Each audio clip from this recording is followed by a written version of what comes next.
Listen, this is another one. Everyone's running around. Oh, sale, everything's on sale. Bruv, even if it's 50% off, if you haven't got the money for it, it's still 50% too much. It's still gonna cost you 50% more than you had. Like, it's mad. The mindset, let me tell you something, for a lot of us, we see something on sale and all we think is, I'm saving 50%. You're still spending 50% to make the 100%. The only way you can actually save is by putting money into a saving or investing account.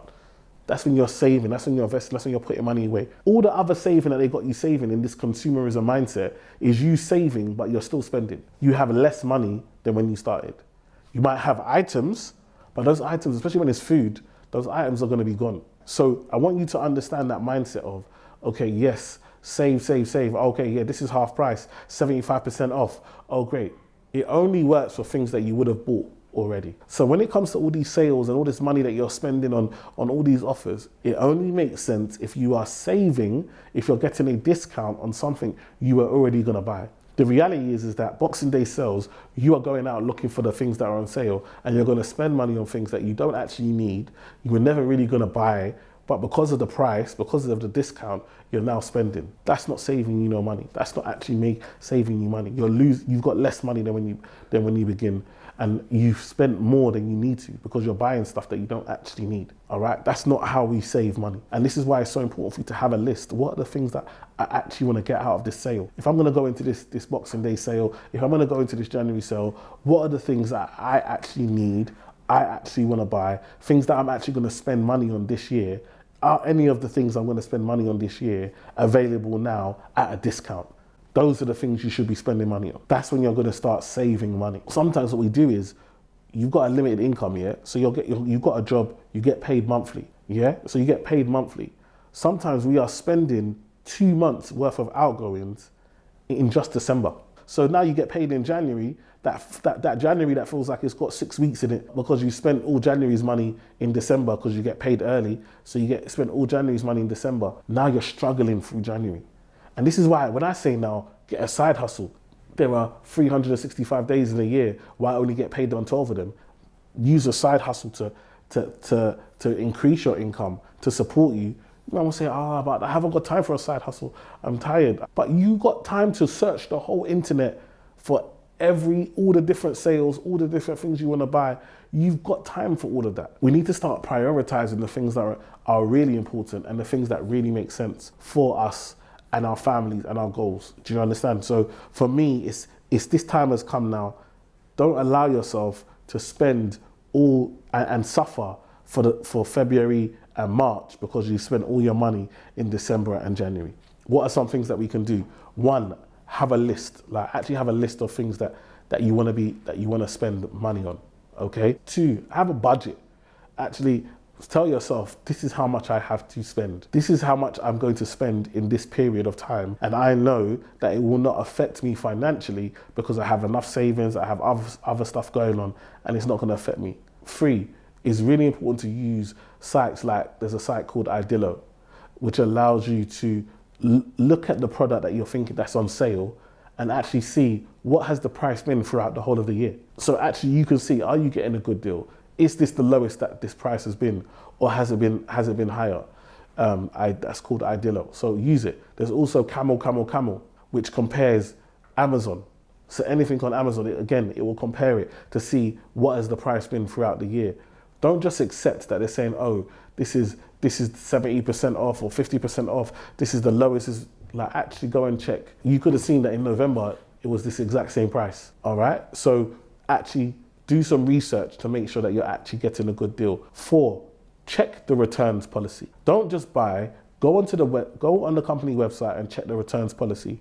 More and more companies are removing your ability to return and get cash back. Some of them have there's no refund if it's been on sale or so forth. Some of it is you can only get voucher to spend inside the store. So actually make sure before you spend this money, what's the returns policy? Can I take this back? How long have I got before I can take it back? Does it need to have the label on it, the original label on it? So again, if you're gonna try something, if you're gonna wear something, you're gonna use something, and make sure you keep the label on it because that might be a requirement. Again, Don't spray perfume on it if you're going to plan to return it, because that might be a reason why they can't take it back. So these are all little things that you need to make sure that you're looking at. Number 5, I call it the 48-hour rule. Some people 24-hour rule, whatever it is. When you put in your basket, give yourself some time. Now again, because these things are on sale, you leave it too long, it might not be there. So that's why some people prefer 24 hours when it's in a sale environment. You use 24 hours. Put it in your basket, come back in 24 hours to make sure that you still want the item, all right? Now again, if you've already got a list and you already had this item on your list, then it's perfectly fine for you to buy it. You don't need to wait 24 or 48 hours. You've had it on your list.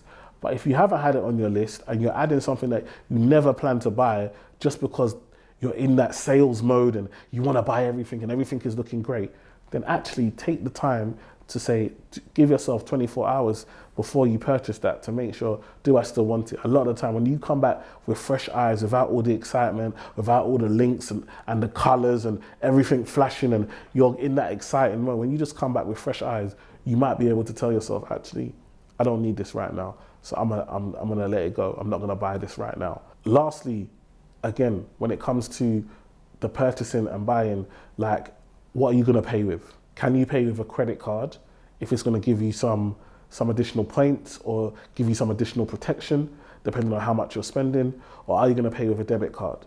So again, look at that. If you are buying something on the website that maybe doesn't feel as one that you know or one that you've used before, then maybe use a credit card to get that additional protection, okay? And be careful with what you're clicking on to make sure you don't end up buying something. If the deal looks too good to be true, like I always go on review sites. I love to buy perfume. When I go, sometimes the perfumes I want to buy, they're quite expensive. I'll look on a certain site and I'll be like, wow, this thing that's normally like 200, 250 pounds, these guys are selling it for 80 pounds. Let me just, before I believe the deal because I need to understand how they're making money on this, let me Google them. And you Google them, Google the reviews, and you will see, like I've had it so many times, people say, don't buy from them, it doesn't come, or the perfume's fake, or this is a scam. Like, before you spend your money, just take a little time to make sure that it's a legitimate website and make sure that, the deal is not too good to be true and that actually you're just gonna get robbed, okay? Just take the time to use websites that are trusted. And if you're using a new website, go and check to make sure that, that what other people's experience has been on that website. So I hope this helped. Like I said, I don't want people to feel like I don't want you to enjoy Christmas or the sales, or I don't want you to spend money. The whole point, we're making money. Part of the reason we're trying to make this money is to spend it and enjoy it. So I want you to enjoy your money. What I don't want you to do is work so hard and come the end of the year, you're going into 2024 with less money than you started in 2023, or the same money that you started in 2023. Because then it's almost like, have you lived? Like, sometimes it's like we end up spending all the money we make, like that you saved up, or the money you've made throughout the whole of 2023, you spend it in Boxing Day sales, you spend it in January sales, and you start the year back at zero, and you just repeat that cycle. That's not what I want for you, okay? If you're gonna enjoy, you're gonna spend, save for it, build for it, put money towards it, and then it's gonna make sense, all right? I hope you enjoyed this video. Make sure you follow, like, comment, subscribe. Let me know your thoughts in the comments below. Like, what are you buying? What are you spending money on? What do you think about the tips that I've given you? And then also, is there any other topics that you want me to cover in the new year to make sure that your money is working for you? All right, thank you.